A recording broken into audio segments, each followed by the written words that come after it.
cardom card bang lo ini bang ke ni dinang tum hana na ke tham ji ke le proin lo bihek pen jong si gian do mante aning ke hang son do pulun te papleng nangji la son si inuda baby mante also do bihek lang pineng si class 3 ne class 4 an lang asi alang limen ke sakron jang te ron asi alang li rapper na thu ning hang vik ki soi tap soi pru lapu lun he loi ning hang vik lasu join ni sin list tami video se lampi asi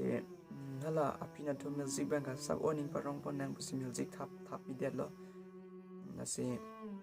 lang li kilun le la ina kado